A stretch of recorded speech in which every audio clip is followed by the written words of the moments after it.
Hi everyone. So today I'm really excited to have with me a fantastic woman called Emily Weir.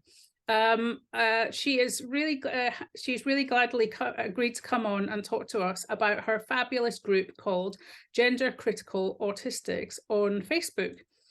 Which she set up some time ago as a community of people who can go and freely talk about issues that concern them with regards to this big gender critical war that we're in.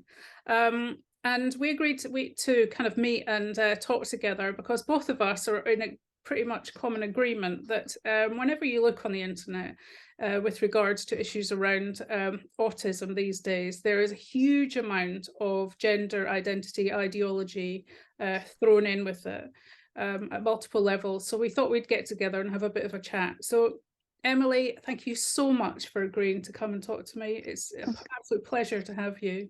Oh, thank you for having me on, Isla. That's a very flattering introduction. Well, also being Scottish, you know, I have a big weakness for Scottish people, Scottish women particularly. So look, tell me a little bit, start me off about why you set up your Facebook group. Yeah, sure. That was around the time of the pandemic, I think, a little bit earlier, maybe about it would have been about 2019. Yeah. Well, I'd been sort of in the gender wars for a little while, such as it is, and on the internet, and I'd noticed that there was a lot of rhetoric about gender messages, and there were a lot of quacks that have been talking about symptoms that a child really has a internal gender identity or a gendered soul or whatever that is, some sort of weird pseudoscientific thing. And watching Diane Ehrensaft, who's one of the people who's got caught up in this, a child psychologist, listing all these traits that were evidence of a child's gender identity, I recognized just about every one of them as things that I did as a child, but also perfectly well-known traits of autism, perfectly common autistic traits like tearing off uncomfortable clothes or not wanting someone in your personal space styling your hair. Not because there's any kind of, not because the kid doesn't want to have a sort of particularly gendered hairstyle or anything, just because they don't like the invasion of personal space or because they don't like the textures. That's why I'm wearing my tracksuit top and everything, and my lovely comfy sounding woman shirt. Yeah, I thought this is perfectly ordinary behavior that I remember doing, and these kids are being pathologized for it. And I'm not saying that autism is easy, and especially, I mean, I had it fairly easy being high functioning, so I've got the intellectual function still, but these kids are being put on an experimental pathway when there's so much other support out there they could be benefiting from, or that should be being recommended to them, and even just giving them time to come to terms with themselves as they are, rather than pushing them on this treatment pathway. And to me, having been diagnosed in 2002 with Asperger's syndrome, as it was called then, even in my lifetime, I've seen a lot of quack autism cures come and go. And sadly, a lot of them have been pushed by the mainstream. The big one was the MMR vaccine hoax that Andrew Wakefield pushed. Right. Because he'd been claiming that the MMR vaccine caused autism, and I'm not entirely sure what the mechanism of action would have been, but I think it's because it manifests about the same sort of age as kids start to get the vaccine. But he had patented his own single vaccine as an alternative, so he was trying to cash in on it. And he'd also patented some autism cures made of goat colostrum, which I don't know. Again, I don't know why that would work. I think there was a foundation that basically in the bowels, the kids that they studied, there was some measles derivative. They found that it shouldn't have been there, essentially. Because he was a gastroenterologist, so for some reason he thought that made him an expert in neuroscience. And public health, The problem was there were then a lot of kids ended up getting exploratory colonoscopies for no medical indication, no reason for it, and a lot of children ended up with perforated bowels. It was a horrible experiment based on a whim and no apparent medical backing. So yeah, we'd thought all that was behind us, and then you have things like Miracle Mineral Solution, and which is an industrial bleach that a small cult in America is proposing that parents give to their children either orally or as an enema. And I wish I was joking. It's horrific. Mm. abuse of these kids, told that this will cure their autism. Fortunately, that one's pretty fringe, but there are other ones like chelation therapy, where they claimed that autism is caused by heavy metal toxicity acquired, I don't know how. And then this was being inappropriately given to kids. And there have been autism charities that have embraced some of these. But to bring it back to the gender thing, this just seems like the latest one. And groups like the National Autistic Society seem to be entirely on board with it. Groups like Mermaids, which finally are coming under some scrutiny, have been giving presentations that one of the presentation slides said that gender dysphoria can manifest as an autism diagnosis. And they were very much in favour of medicalising gender non-conforming children and putting them on the Dutch protocol, which is discredited now, but there's an absolute paucity of evidence to support it in the first place. But this is a treatment that GnRH agonists, hormone blockers, and then cross-sex hormones leaves the child sterile before they can even freeze sperm or ova. And we know that autism at least has a hereditary component, is a polygenic condition. And part of the reason I wasn't diagnosed until I was about 12 was because all my family is autistic and we thought it was normal.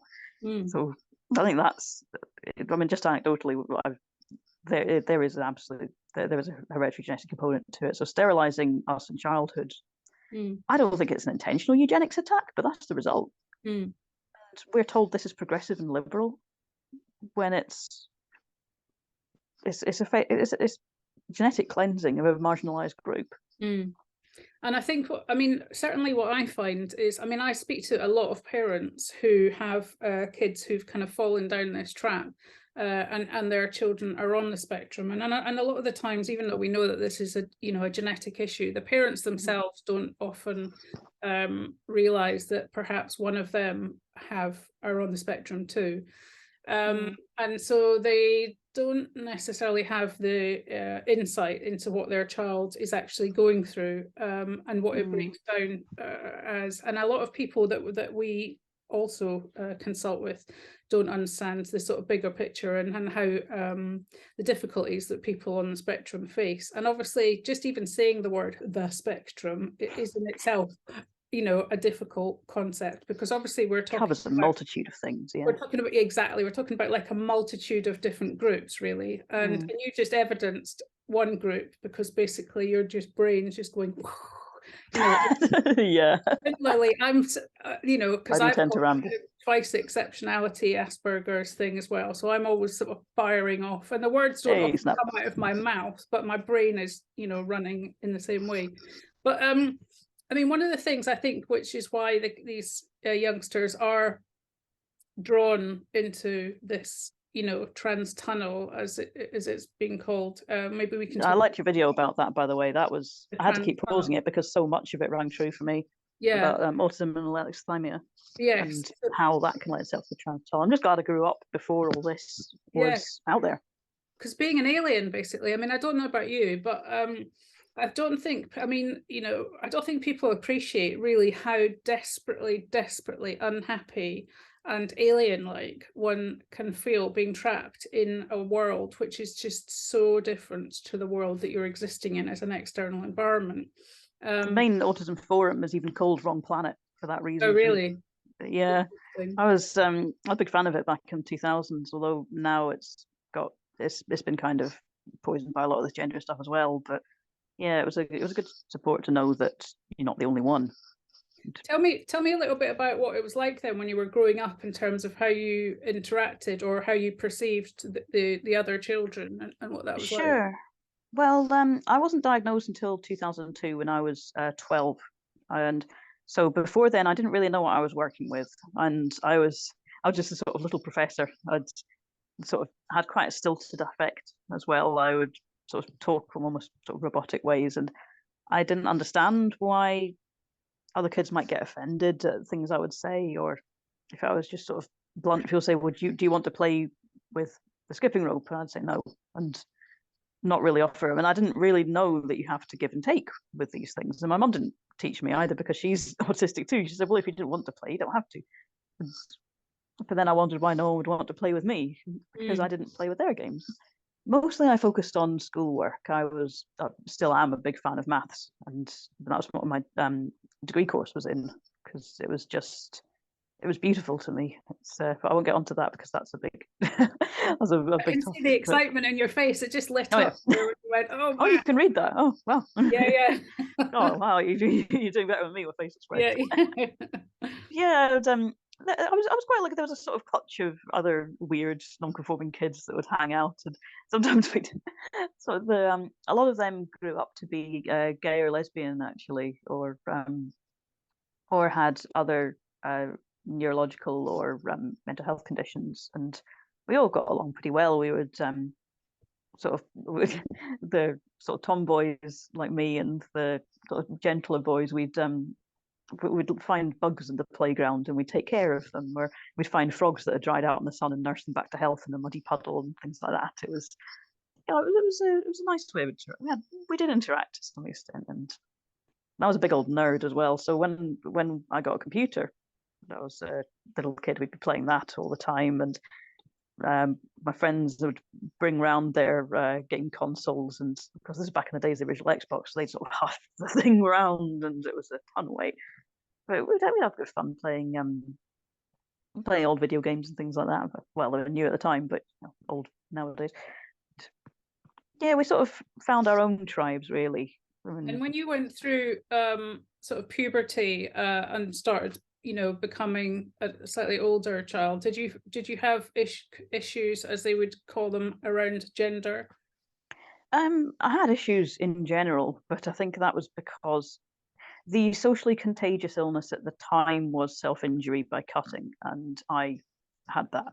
It was a coping mechanism to deal with depression that was manifesting at the time, and dealing with untreated grief and trauma as well, since my dad had died when I was about 2, which another reason I wasn't diagnosed for so long, because age Right. 2 is about when autism traits start to manifest in Yeah. children. And that was partly how the MMR thing got so much traction, because that is when they get the vaccine and that's when autism traits start to show. And so people just assumed it was that. But then I got so depressed and dealing with suicidal ideation and self-injury that my family took me to CAMS, Right. child adolescent mental health services, which my mum actually works with them because she was an anaesthetist, but she only worked for hospital patients. But she knew some psychiatrists there and took me there. And while they were treating the depression with talking therapies, CBT and things, they diagnosed me with Asperger's syndrome, Right. as it was called then, with high functioning autism. And they will sometimes watch the parent and child, or the guardian and child, interact in the waiting room. And then they said, "Can we call your mum in for a bit?" And about 15 minutes of waiting later, they said, "Yeah, she has it as well." So that explained a lot about how we related to each other and how I was raised and how we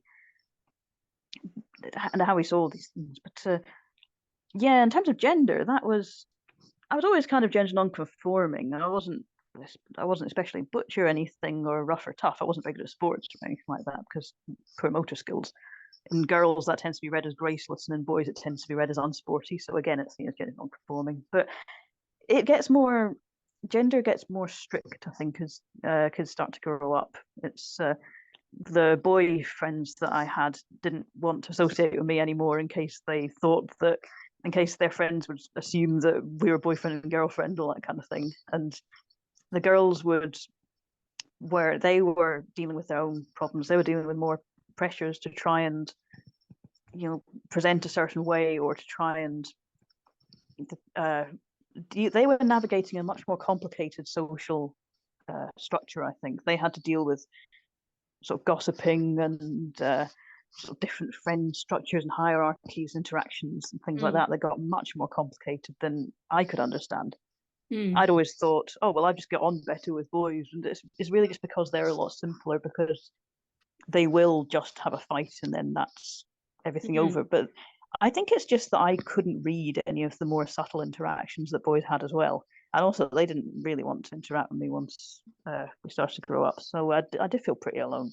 Going to high school as well, it's a lot more people there, but it took me a while to sort of find my tribe, as it were. to find all the other weird kids, of which there are more than there were normal kids, and the normal kids were dealing with their own stuff. And I learned to give and take and befriend other kids and listen to their perspectives on things as well. And yeah, things got a bit easier then. I mean, it was tough. I got a lot of bullying. I think autistic kids do, but it was pretty standard. Nothing compared to the stuff you get now. So yeah. I mean, there's so many things to say there. I mean, I think that girls are trying to forge different connections in a different way, and they have this exposure to this sort of external, ideas of femininity absolutely. through, social media. And of course now they have porn. Yeah. And it was just the early days of porn when I was a kid. I mean, this was 90s, 2000s. So we had things like Lad Mags, and the boys would read this stuff. And yeah, I'm 33, and the lads would bring this to school and they'd be told off for it. But it wasn't like it was on your phone and you could show it around and things. I think I did have a I think it was Sony Ericsson brick phone that it had automatically installed on it a link to a Page 3 Girl website where you could look at pinups and things. I don't know quite why, but that was on the T-Mobile SIM. It was but that was as bad as it got. It wasn't the sort of outright violent torture porn that you get nowadays. And social media was there, but it was MySpace and Bebo with the main ones. It was before things like Instagram. It wasn't so picture oriented. We had things like LiveJournal and Zanga, so you could write terrible poetry, and we did, and you could write all sorts of embarrassing things, but it wasn't particularly image oriented. And you could Hannah Borelli and Shay Willihan have talked about this a lot, and they did a great presentation for the LGBT Alliance about Tumblr, and LiveJournal and MySpace were the precursor to that, I think, and where it was more text based. You could be whoever you wanted online. You could do all this sort of chat rooms as well. You could sort of play pretend. You could put on a persona. You could have fun. I still do like playing pen and paper role playing games and doing theatre and things, because it was a safe way to practice social interaction. And by safe, I mean it didn't have any impact on your real life, because you would learn about how to read faces and read tone of voice and things by looking at, you'd look at the script, or you'd get an idea of your character and think, okay, how would I feel if I were in this situation? What does that look like? And how can I communicate that to the audience? Or how can I communicate that to the other players? And from there, you learn a lot about social interaction. You can apply more widely, although because I did stage acting and things, it ends up being a bit cartoonish. So I sometimes have wide eyes and things like that. But I think, I mean, one of the reasons my sort of masking, if you like, is quite evolved is because of my years of clinical practice and training and counselling skills, and dealing with thousands of patients. So obviously it's impressive to be able to do that when you've not got a natural inclination to it. Yeah, you're exposed to all of that, and also you're trained to do things like, someone's having a cardiac arrest, for instance, and everyone's running around. You're the one in charge of it all, and you're completely calm, running the show. But inside, you're absolutely freaking out, but no one can see that. And so my level, I guess, my level of masking is quite advanced, if you like. But I think my mother was the same. She was retired anaesthetist, and so she would respond to codes and things in the hospital, and if the patient started obstructing or having going into distress or anything on the table, it would be up to her to try and bring them back and sort it all. Yeah, she used to work with special needs patients. Yeah, everyone's waiting for the anaesthetist to come. Oh yeah, yeah. The gas man's very important. So they say. Yeah, she used to work with special needs patients, and she learned she could actually get quite a bit of cognitive empathy, not affective empathy, because we didn't really have that. But she could think, how would I feel if I were in their situation? And she'd think, well, if they haven't got the functioning level to understand what this is for, then it would be very frightening. So she would think, let's try and make it as comfortable as we can for them to make them at ease. And the other staff had not considered that, even though they could sense and empathically feel that the patient was distressed. They didn't think about how to make things better. And so in some ways, the autism that she had kind of helped there. It meant that she didn't make assumptions about the patients and didn't, because she knew that she couldn't read them, so she wouldn't assume how they were feeling. And so she would think about what could be done best. And a lot of the patients were autistic as well. And she'd say, well, they'll want their personal space. They don't want us crowding around them. So let's all back off. And things like that. There's accommodations she could make. Yeah, she did have to, partly she had to mask, but a lot of the time it was kind of understood that it's a bit of a stereotype, as expected. The anaesthetist will be the sort of blunt, awkward. So there's a high incidence of autism in the profession, and it's like that when I started specialising in maths. I applied to Cambridge, didn't get in, but it was a good experience actually. We had to do these extra exams to get in, step exams, and they had a sort of maths camp one weekend for state school kids who hadn't had tutoring for these exams, and we all met up, and a full half of us were diagnosed autistic or Asperger's, and the rest I think had some traits of it that we could tell but weren't diagnosed. We tend to be drawn to certain things, but that meant we didn't have to mask much around each other. I remember helping with an autism group. I set up an autism group at work, actually. We had a group for parents and carers of autistic people, where there wasn't one for actual autistic staff. I met up with a guy from our group, and we were just standing around talking, and he said after a while, we're not making eye contact. I said, do we have to? He goes, no. Yeah. So we didn't. The you mentioned about the the peer group issue. I think that if we sort of tie in those ideas of the sort of social contagion, trying to find a peer group that you can kind of fit into, the impact of these kind of social media influencers as well. I mean, one of the things about the kind of the trans ideology and the amount of people who are now, fitting into non-binary categories, or particularly in young females who feel that they're trans identifying men, is that essentially they are finding their tribe, aren't they? Because or creating one. Half of them are autistic. Essentially, there are at least all the things that you've just described. They are now finding in that bonded group. And what I'm seeing on the internet is that social media kind of autistic influencers are perpetuating this by basically saying, yes, gender identity and autism, autigender, it's a new gender identity. So, what do you think about that? Because that's the thing that makes me go exploding. I can see where it comes from. I can see the appeal, because I know when I was diagnosed with Asperger's, I thought, this is it. This is my explanation for why I'm so awkward.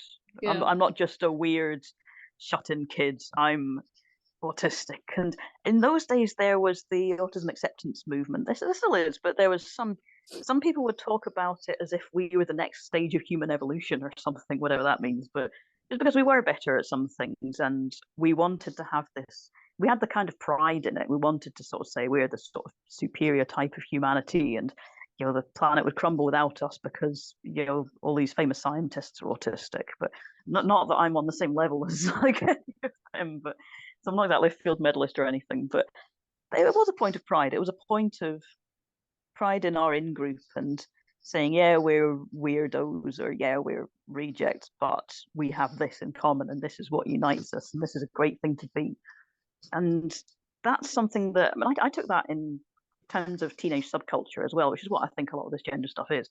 I was a little early for emo and a little late for goth, so I was kind of industrial type thing. I listened to Rammstein, Nine Inch Nails, Frank Lapacki, that kind of thing. But I was into all the sort of mosher stuff. We were the sort of kids who had all the sort of heavy eyeliner, scary makeup, back brushed hair out to here, and we were rejecting these standard norms and embracing our own.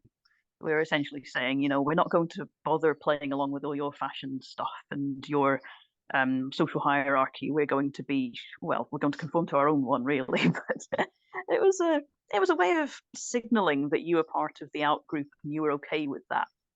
It was a way of signaling I'm weird and I'm okay with being weird. I'm not trying to fit in. And that then attracted friends, because the other sort of kids who felt they didn't fit in they'd just slap on some eyeliner and hair dye, and then bam, they're in the group.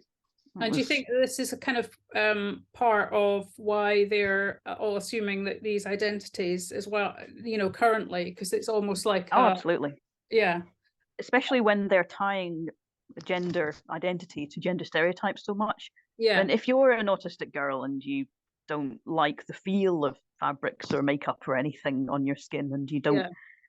you can't keep up with all the social subtleties and all the different things in your social groups, you can't process all that. Or if you've got motor issues and so you seem kind of gawky and awkward, or if you get on better with the boys, and it is a diagnostic criterion for autism that you do tend to get on better with people outside your peer group, either much older or younger children, or children of the opposite sex, or I like learning foreign languages because any social awkwardness they'll generally put down to the to the language barrier and not just you being weird.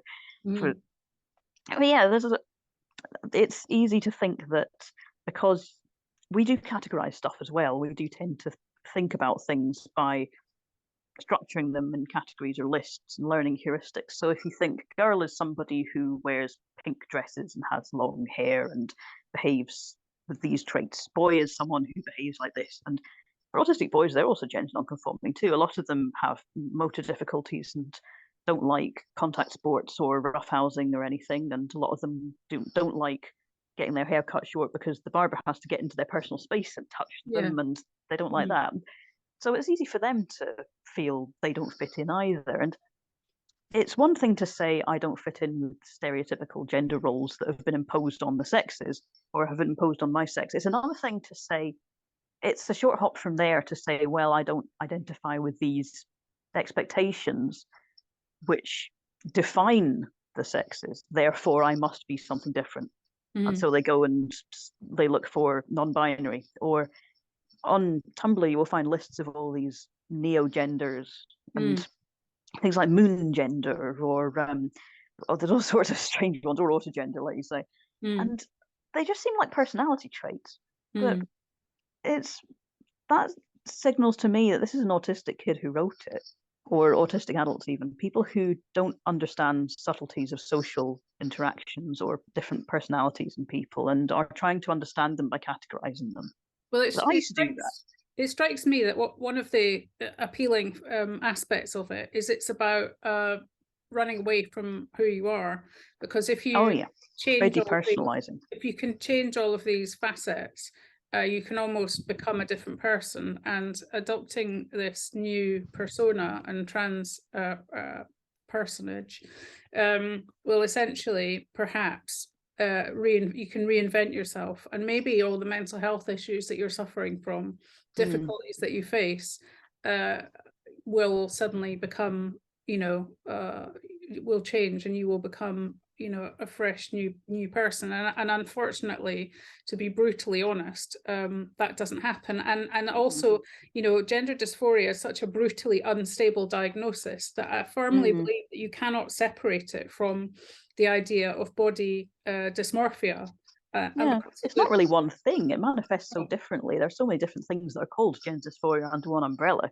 In little kids and teenagers and adults, it's in either sex. It's so different. I don't think it's really a coherent diagnosis. But yeah, body dysmorphia, depersonalization, which goes along with depression as well. I had a sort of dissociation feeling, and there's the sensory discomfort from your body growing as well, and your body being different shapes from how you expected. Really important. Really.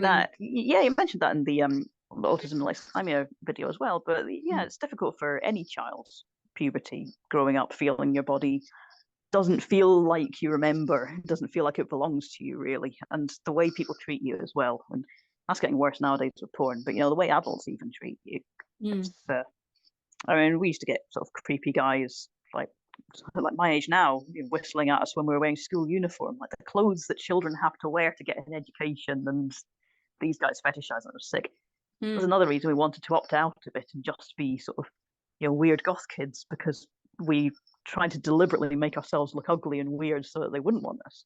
And I think that's where a lot of this, when parts of the body like the breasts are so fetishized in teenage girls, they want rid of them. And periods as well. I mean, not that they're fetishized exactly, although they are by some people, which is pretty grim, but that Yaniv guy. But it's talked about like, oh, you're a woman now. And in some cultures, that is the sign of a coming of age thing, and then they're married off. And in the West, I used to hear things like "old enough to bleed is old enough to breed" and all that stuff. It was disgusting. I was 11. I wasn't anywhere near a woman yet, and not ready to be.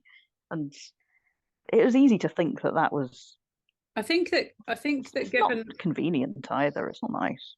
I think that I think the sensory issues don't get enough exposure really, because it's such a key part of the kind of autistic brain to, Oh yeah, and also any it can facet be of debilitating. I mean, oh I used to have full-on panic attacks, like meltdowns in supermarkets when there was too much bright light and too much going on, too much right, noise. I mean, that's why they have these quiet times in the week sometimes. I'm better at them now because I learned breathing exercises and cams and mm. meditation, relaxation stuff, ways to handle them. But it was really grim, and sometimes you I mean, can't think about it. I I would still feel find, compelled to scratch my skin off if I was wearing uncomfortable clothes. yeah, a noise. Not, I mean, I will, if Mm. people are talking, or if my, even if my kids are, you know, if they come at me with lots of noise, I will just snap. If people are talking really loudly or very quickly, lights, all sort, if or change generally. If people suddenly went, if someone came in and went, "Do you want to go to such and such?" I would have to say no, because it wasn't Yeah. planned. Unless there's a plan and I've got proper notice, spontaneity. Oh, yeah. There's so many different aspects to it that are just difficult to explain. Or if I was driving somewhere, and or if I was in the car and someone decided to take a different route to the same destination I would normally go to, that would Be possibly, annoying. well, I might even have Not just annoying. yeah. I mean, what do you, just sort of going back on track, what do you Christmas think is bad for it. Lights. yeah, flashing lights. What do you think the investment is for all these charities, really, who've rather than safeguarding, you know, the people on the spectrum, they are basically highly invested in almost pushing them down this medicalized route? Why are they? Because for me, I see it in this very, very clearly. I'm like, and I know that we are black and white thinkers to some extent, but I do see this as a really very clear issue, and that it is wrong that they're doing. Yeah. So I what? think it's certainly very it's very sort of biased as well. They seem to embrace this without any evidence. It's partly, I think, it is a historical thing. They have embraced things like the vaccines, the anti-MMR thing, which led to a lot of kids being abused. A lot of them have embraced things like collation and various quack autism cures. There is a history of doing that in a lot of autism charities, because they tend to primarily be for neurotypical parents and carers of autistic kids who are just looking for a cure, and which is understandable, but they don't put the welfare above the they don't put the welfare of the actual autistic person first, which is what needs to happen, and basically safeguarding as well. Also, I think with this one, it's captured so much else in the world as well, particularly in the charity sector. You've got gay rights charities now, like the head of Stonewall calling lesbians the sexual racists for not wanting to have heterosexual sex, and it's things that you would never have imagined. Recently, feminist groups saying that you need to prioritize men who claim to be women. And it's been captured all across the sector. In some areas, I think it's because funding is contingent on it. In some parts of the world, I'm not sure how it is in the UK, but I know in Canada, in some areas, you have to. In some states in the US, you have to bow to all this state religion essentially in order to get any kind of funding, and they answer to their they have to think about the bottom line, and it is very profitable. There's a lot of big organizations pushing this, and they can get a lot of funding if they do it and then do some good work, but this in exchange it's a bit of a devil's bargain. They're doing all this harm, and there's a lot of money behind it, because the drug companies, if they're pushing cross-sex hormones, GnRH agonists, and then all the treatments to try and fix the side effects of that.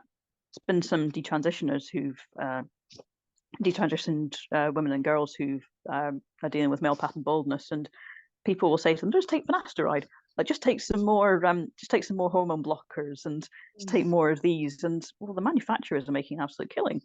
I wrote about this in Hannah Borelli and Jen Isaacson's blog on the Women Question a couple of years ago. An article about the history of autism abuse and things, but I said about the current model of healthcare with the pharmaceutical companies, with the profit motive, without enough safeguarding oversight, it's leading to them trying to find markets for this. It's there was a what was his name? This journalist correspondent about talking about some sterilization of disabled children, saying that it was a pharmacological solution for a social failure. And I think that's what it is. These drug companies have got drugs like triptorelin, decapeptyl. They need to find a market for them, because previously it was for end-stage prostate cancer, and that's what it's approved for. These hormone blockers, GnRH agonists. Then it was used for endometriosis with little success, and for IVF for some reason. I'm still not entirely sure why or what or how that is supposed to work, but it doesn't. And then for precocious puberty. And oh, hey, my cat's here. Hey, Max. Yeah. She wants to join in. Sorry. Yeah. And now the latest thing was for the Dutch protocol of using hormone blockers to stop puberty and then put them onto cross-sex hormones, as tends to happen. And it's just about finding a use for a product. It has parallels to the opioid crisis in the US, where there were hello, here she is. To try. Yeah, sorry about it. It's going to be a helpful continuity, isn't it? Hello.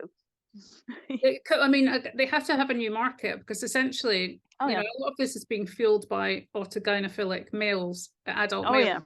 Because they have an interest in there being such a thing as a trans child, because they have, if they can legitimize it via the children. If there's a child who's got an innate trans identity, then it legitimizes their autogynephilia, and you will notice that they're all hanging under the umbrella of, they've all got gender dysphoria now. None of them will go, I've got autogynephilia, I am a sexual fetish. Which is odd, because they're the same people who will say that kink shaming is bad. So well, kink, like, well, why not get away from kink these days. We could do bringing back kink shaming, really. Which is another thing with autism as well. I mean, we tend to have synesthesia, crossed wires in the head. So it is quite common for autistics to get sort of very obsessive special interests, and if that gets tied up with sexuality, then you get fetishes and any sort of. And we do need to be told not to, bring sexual stuff into public, and everyone needs to be taught that, and you need to be taught sort of strict rules about, time and a place and consent. Everyone needs to know that. For autistics, it's social stuff that's sometimes harder for us to understand. But then you will get groups that will say, no kink shaming, no telling anyone to be quiet about things that should be kept private. And you end up with this free for all. And people who get off on violating boundaries then they get the perfect cover. And autistic kids then think this is normal, and you have groups in Discord servers which, like you were saying about the trans umbrella, you've got 40-something autogynephiles in there with teenage girls. This thing is purring. Oh, bless him. Can I drag you back into tempt you into the world of mental health and the of course, disordered minds that we both. In fact, this is one of the maddest chats, because I'm just thinking, if people really knew where our minds were, two autistic people trying to have one chat when both of us are whirring at 1,000,000 miles an hour. Oh, yeah. With comorbid, when I have mental health problems. or I mean, I'm seeing I've got a psych referral tomorrow, actually, so it's they'll hopefully find out if it's major depression or bipolar disorder, because those are easily confused in autistics. Because when our affect is quite weird already, I mean, I've said that I sometimes act kind of cartoonish, because that's how I learned to emote quite intensely. I'm not very good at subtlety, and so just normal happiness can get viewed as mania, or if I get a sort of obsessive interest in something like, oh, look, it's a train. Do you have alexithymia as well? Yeah. Right. I'm not sure how much of that is innate from the autism, how much is upbringing, because we didn't really do feelings in my family. It was the generations had been through a lot of trauma, and we thought it was easier to just not acknowledge feelings than to process them, which I think is extremely common, especially families that have been through after World War II, like my grandparents all had a horrible war, and there's a lot of I talk with a lot of friends about this and how the inherited trauma gets passed down, and if it's not processed, then it keeps going. And even though people mean well, I think a lot of people, and more recently as well, there's more stuff going on in the world. It goes, oh, Max, can you not? Sorry. I love it. No. Usually I've got my Rottweiler going, come, pat me. Oh, I might put up the chart actually, because in case people haven't watched the alexithymia video, oh yeah. because I think it was a bit of a bombshell for some people. Yeah, all the feelings. Oh, that was great. I was like, I don't know what half of these are. I mean, just to kind of basically explain she says like looking really confused, because it turns out that most people have this a million different ways of expressing how they feel about things. And like linguistically, or in I terms of don't know. showing, or Well, I kind of understand it just because I'm quite old and have heard a lot of people talk about them, and I kind of feel like I understand them cognitively, and I do appreciate some of them, the idea of these sort of subsets, but you can see I'm struggling with them because I'm trying to do it academically to try to explain. It's the old cognitive versus yeah, exactly. innate empathic. I mean, basically, I'm either okay, I'm enraged, or I'm suicidal.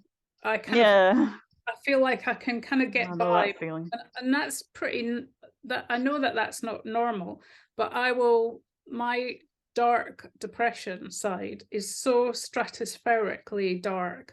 It's a kind of like, and I know that that's not normal, but I think that from what I've read about people on the spectrum, it's quite normal for us. And it's dangerous. And from what I've also read, a lot of people who do end up taking their lives, a lot of them are on the spectrum, and there's a lot of data and studies to support this, high level of suicidality, and not enough attention is given to it or explored.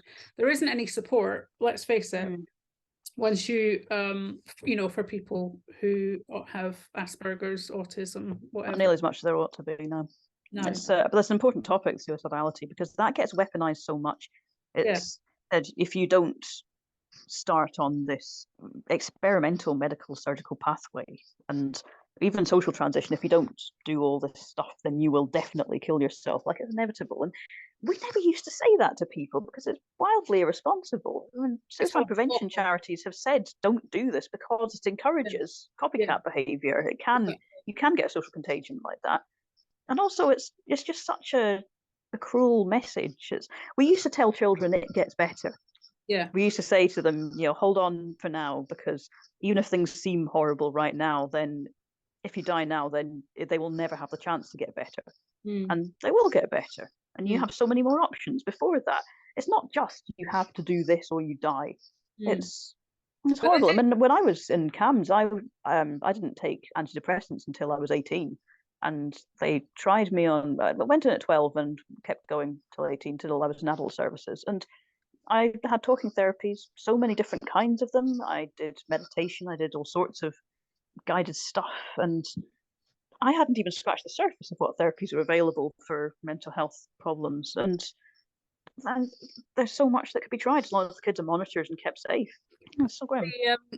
I think it is the black and white thinking that really appeals to, we can get sucked into as well. You will die if you don't do this. It's very binary, ironically. There's also a correlation for the sort of comorbid autism and ADHD, which increases suicidality. So there's a study in Sweden. Oh yeah, the Karolinska. But I think even on Twitter the other day, Samaritans were chastised for breaking their own guidance by talking about it irresponsibly. I was really surprised, disappointed at that. It was. So let's talk about Tony Atwood, because he's been great. Yeah, he's an interesting chap, and I had his book when I was growing up, the Asperger's Syndrome Complete Guide. Him and Leanne Holiday Willie Pretending to be Normal. I had their books when I was first diagnosed. My family got those. And the whole family read them, and my granddad and great aunt said, "Well, this doesn't make any sense. This just sounds normal." I'm like, "Yeah, there's a reason for that." So what do you mean that most people can tell what other people are thinking just by looking at their face? Yes. Yeah, but he was fantastic. He's done some great work and has actually spoken out against a lot of this gender stuff, where the numbers are even higher in Australia, where he's based. It's something like 50% autistic kids going through these gender abattoirs, as Dennis Kavanagh calls them, and rightly so. It's was 35% with moderate to severe traits at the Tavistock and 48%, including those with mild autism traits, versus 1.6% in the UK population. That's right. Mm. And he Even talks more a in lot Australia, about and he's he spoken talks out. He's been very good about that. the social chameleons, women being social chameleons. And of course, Tanya Marshall has been incredibly She's been brilliant. Still is brilliant. Amazing about women and girls, and all of her work on Aspian girl and Aspian women, and her website, and she obviously breaks it all down, and she's a good resource for people to go and, you know, have a look at. Absolutely. What there's been Simon Baron-Cohen has actually said some good stuff as well. I mean, although it's kind of, he has a lot of blame for this idea of the extreme male brain theory. Yes, basically saying that there is such a thing as gendered brains. I mean, Gina Rippon and Cordelia Fine have really set him straight on that, but I think he's changed his mind on that, because in the late 2000s, there were a couple of American doctors, Mark and David Geyer, a father and son, who got struck off for prescribing hormone blockers as an autism cure. The exact same ones they now use on trans children. It was Lupron, and children were left sterile with bone density problems. And there was even an article, why not just castrate them?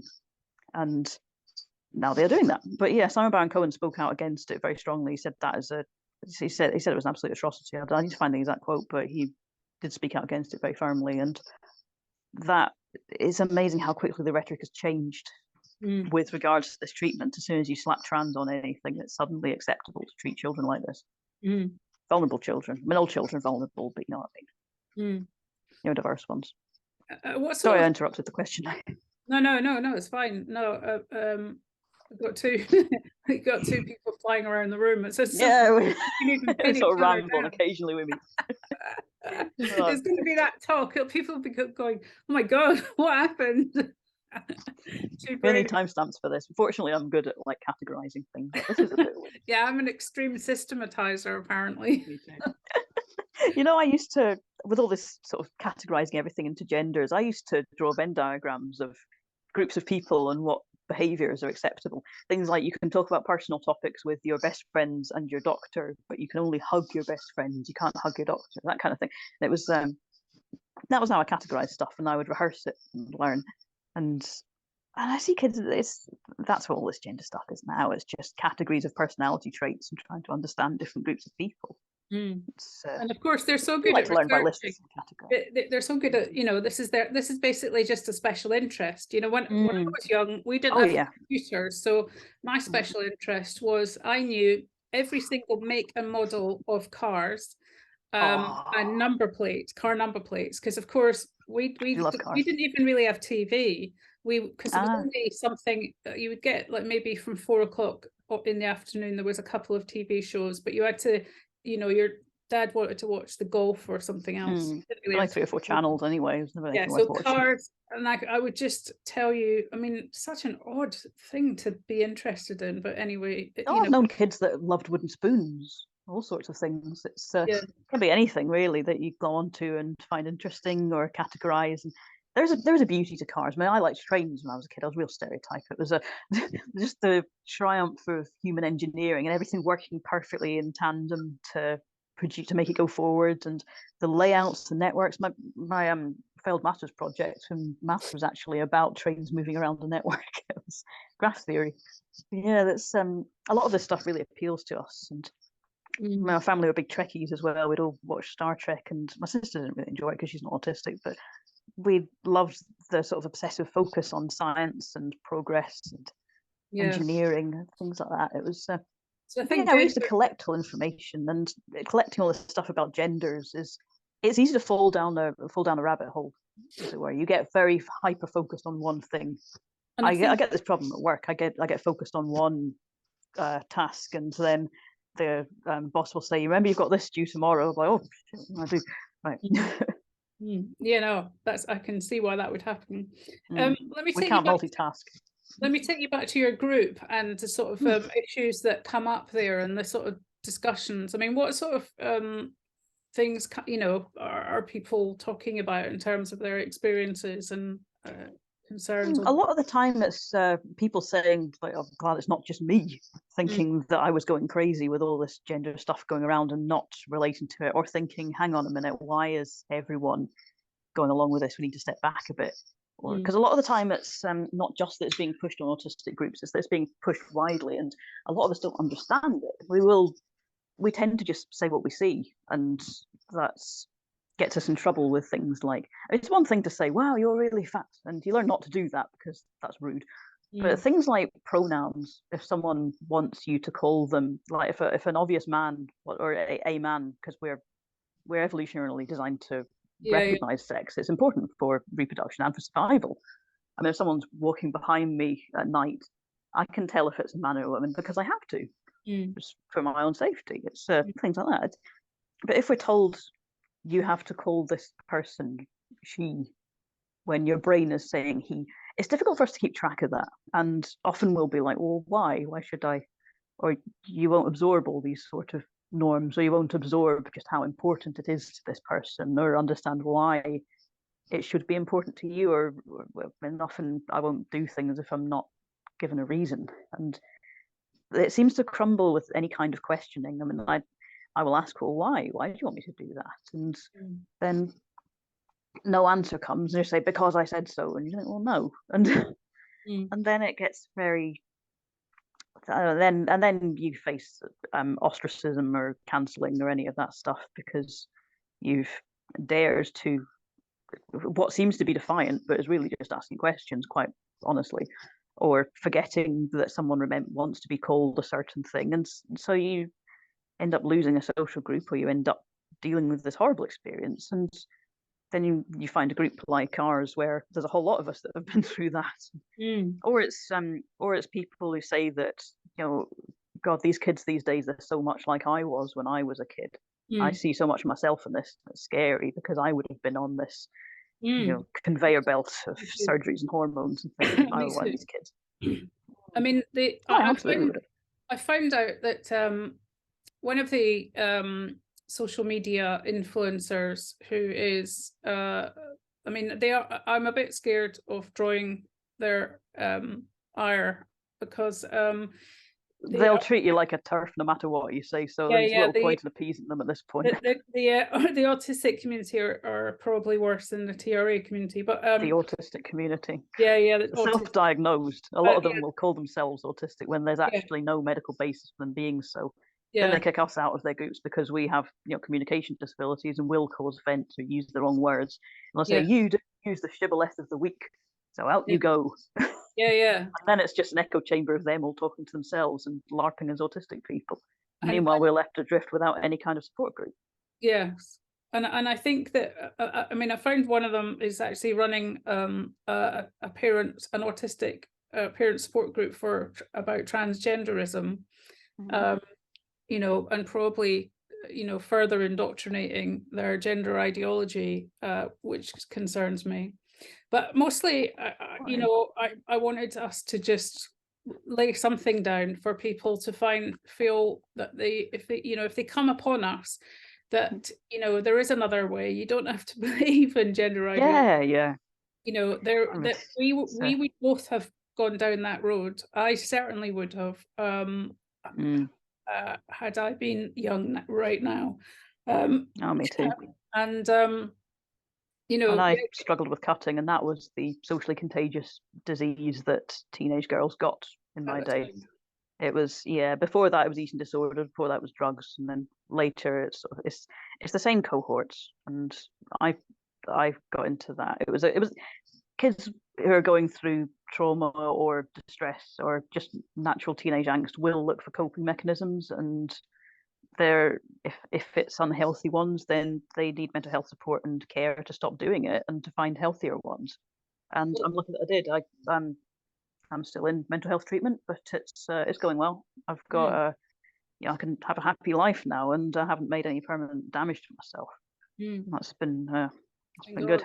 Yeah, touch wood. I mean, there is a correlation between all of these mental health issues absolutely. And being on the spectrum.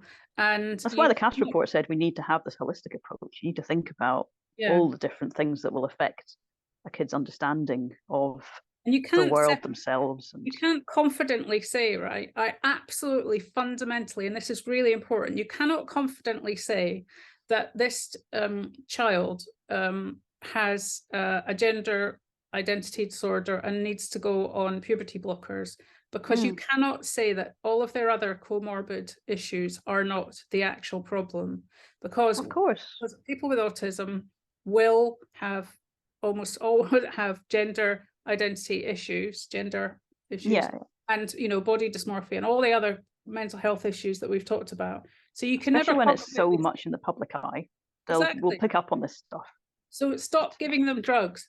There's no Absolutely. reason for it. They cannot consent to No. lifelong sterilization and never being able to orgasm and all of these health problems. And I mean, that is one good thing about having the extrasensory issues. well, yeah. But I'm very glad that wasn't taken from me before I became an adult. Yeah. I wasn't even given antidepressants until 18 because there were so many other options for treatment that they didn't want to risk giving me drugs until I had gone through all of that. And they monitored me, made sure I was safe, and I was extremely lucky that I went through child adolescent mental health services at a time when they did that.